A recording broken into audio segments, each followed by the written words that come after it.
unikāls dārzs. Principā katrs dārzs ir unikāls un īpašs, jo es nezinu, es uzreiz mēģinu iedomāties pretējo, kas ir neunikāls dārzs. Un te es iedomāju droši vien kaut kāda Anglijā kilometriem garas rindu mājas un katram ir tie 10 kvadrātmetri. Tad droši vien tur viņi identiski gandrīz ir. Latvijā mēs esam bagāta un unikāla nācija, jo mums ir liela zemes gabali, mums ir liela īpašumi un mums ir iespējas skaistiem dārziem, bet precizējot, tā unikalitāte rodas tajā, ko mēs iepriekš runājam, tajā kaut kādā sintēzē starp daudzām lietām, starp daudziem skaistumiem, izvilkt to, kas ir konkrētajā objektā, konkrētā arhitektūrā, vidē, konkrētā cilvēkā, ģimenē, viņu tais sapņos, kas ir tas īpašais. Un mūsu gadījumā tās ir arī, protams, ne tikai tādas ēteriskas lietas, tās ir taustāmas lietas. Manuprāt, ja es definētu, skaists dārzs ir ar intrigu. Pirmkārt, tātad viņā ir jābūt interesanti ieiet, jābūt tā, ka viņš ievelk, ka tu ej un tev liek, kas tur ir? Tur kaut kāda tāda perspektīva, man gribas aiziet, un es aizēju, un tur vēl kaut kas paverās, un tur vēl paverās, un šodien ir uzziedējis tāda puķa, un parīt tai pašā vietā ir kaut kas pilnīgi cits varbūt uzziedējis, un tā ir tā vēlme. Nesen biju es dārzā, kurš ir gandrīz pabeigts, bet pasūtītāji tur vēl nedzīvo, un klienta ģimenei vairāki bērni, un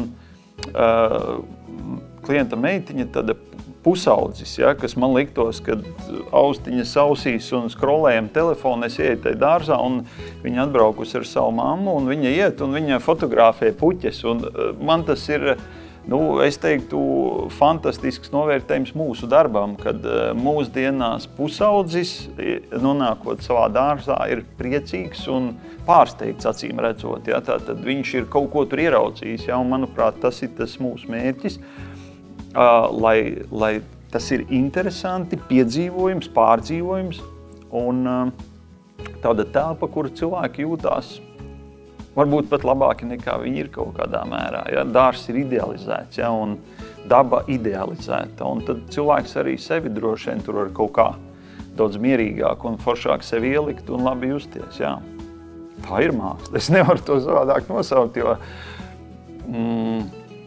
viennozīmīgi. Mūsu gadījumā tā ir māksla. Un tas ir bijis uzstādījums no pirmās dienas, ka tas ir unikāli, tas ir īpaši un tā ir māksla, jo līdzīgi kā muzikāls skaņdarbs vai, es nezinu, fantastiska šefpavāra ēdiens vai labi uztaisīts vīns, tas ir mākslas darbs, Un dārzs viennozīmīgi. Tik daudz lietu saliktu vienkopus, un ja tas vēl nostrādā, tas ir mākslas darbs. Kā Klods Monē ir teicis, mans skaistākais mākslas darbs ir mans dārzs.